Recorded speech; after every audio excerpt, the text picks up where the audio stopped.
The next test we'll look at is called the Thomas test. Thomas test will look at tightness of the hip flexors, the one joint and two joint hip flexors, specifically the iliopsoas and also the rectus femoris.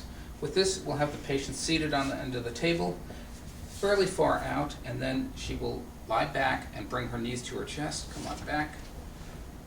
Bring the knee to the chest. Now she's going to lower her left leg down, holding on to her right leg.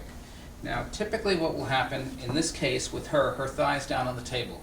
So we know she doesn't have one joint hip flexor or iliopsoas tightness.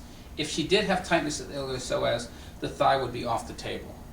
Now, it's conceivable that she could have tightness of the rectus femoris with the thigh off the table also, if the leg is up like so. If that's the case, we'll extend the knee and the thigh will drop down. And we know once the thigh touches the table, we know it cannot be a one joint. If the thigh is off the table, it could be one joint or two joint. If she does have tightness of both, she may have tightness, the thigh may stay up even though we do that.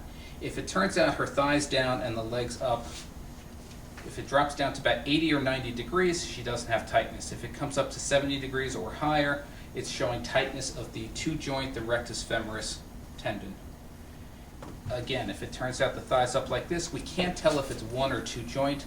So by extending the knee, we're putting the rectus femoris somewhat on slack, and the thigh should drop down if it's tightness of the two joint rectus femoris. If it turns out we extend it all the way and it still stays up, we can pretty much assume it's one joint iliopsoas tightness. There are some false positives and negatives with this test. Let's repeat the test. I'll ask the patient, come on up. Now this time go back and I want you to pull your knees way up into your chest as far as you can. So if she holds up like this, it's pulling her hip back, and this will give a false positive test. You'll see she's staying up like so. So she does want to bring her knee up towards her chest, but not all the way up like that, because this way she doesn't have tightness, but this is looking as if she does have tightness. Conversely, if she doesn't pull up enough and she's like this, she may have tightness, and it's going to give us a false negative for tightness of the one and two joint hip flexors. So that would be a poor test to do the Thomas test. So you want to make sure when the person pulls up, they pull up approximately like so with the thigh when they hold that. So Thomas test looking at one and two joint hip flexor tightness.